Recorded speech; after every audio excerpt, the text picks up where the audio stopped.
Many preconceived ideas and subversive organizations must be broken down and exposed.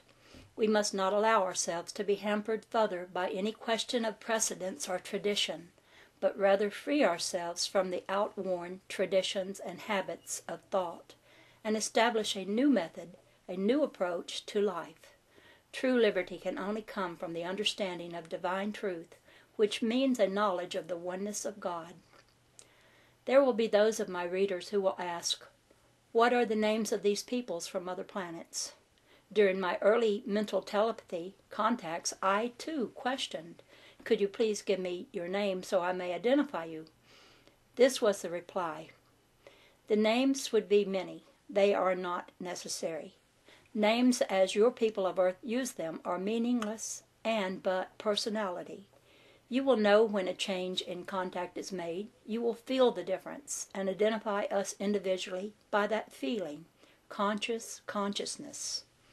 If names and identifications are given, be very careful, for many are false. We do not identify the planets by the appellations your people have applied to them.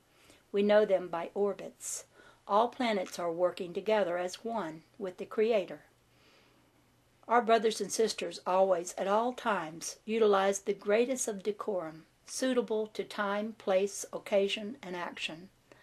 They're able to meet anyone on any level, and do not seem queer, for they always adjust themselves to the level of consciousness of the one to whom they are speaking, their speech befitting the character and education of the person of Earth they converse with, no matter his intellectual level or the subject discussed with him. It is true that they know you far better than you know yourself. Not one of them remains on our planet permanently, but only until a mission is fulfilled, sometimes a matter of a few years, and during that time they visit their homes. They care nothing for material glorification or self-aggrandizement, desiring only to use their wisdom to aid mankind and serve the Creator, to help those who have no desire for phenomena or selfish desire for power over their fellow man, to help those who unselfishly wish to become more perfect channels for the Christ consciousness to manifest through.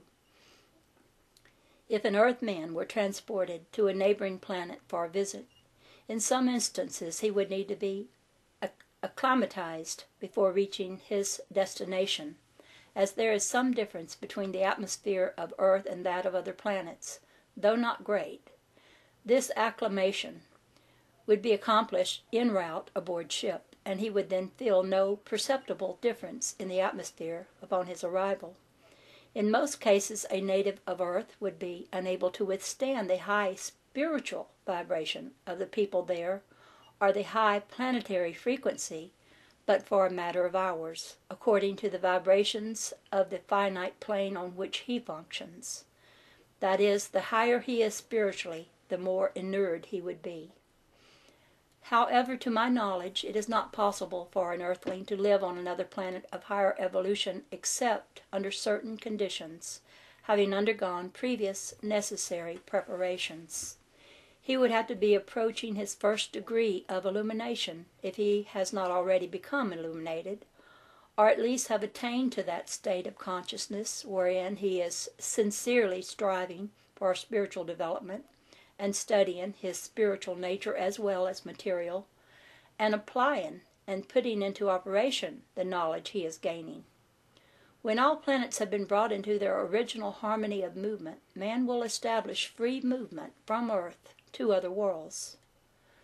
And we will find that governments of our neighboring planets consist of a legislative body composed of representatives from every walk of life, and that all problems are solved for the good of all. They do not have a monetary system, but a common commodity service exchange system.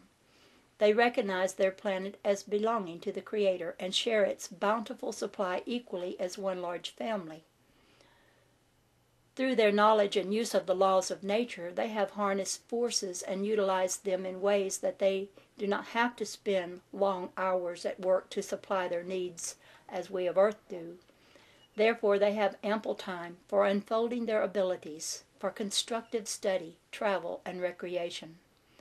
All planets in our system are represented in what I shall term an interplanetary federation.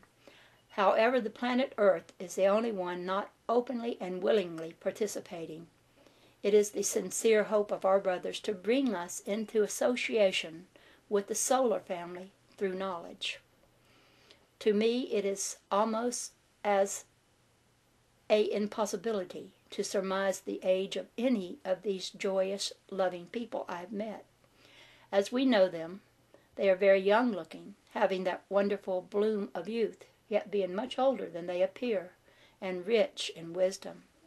They once told me I would be greatly surprised if they revealed their age to me, for their age span 1,000 or 2,000 years of our earth time or more. The men have well-built physiques, are immensely good-looking, with clean-cut, regular features. The women with contours ideally proportioned, lissome and lovely, with fine, delicate features, coiffures becoming styled. Both sexes truly a beautiful people, a people like nothing but themselves. Their clothes are fashion-wise, style and color befitting each personality. Their voices are mellow, finely modulated, without any defects such as raspiness, harshness, or sharpness, so often perceptible in the tonal qualities of earth people. Only one time up until 1956 had I heard a lower-pitched voice, unlike the others, and that when I was introduced by clairaudience to a brother from the planet Uranus.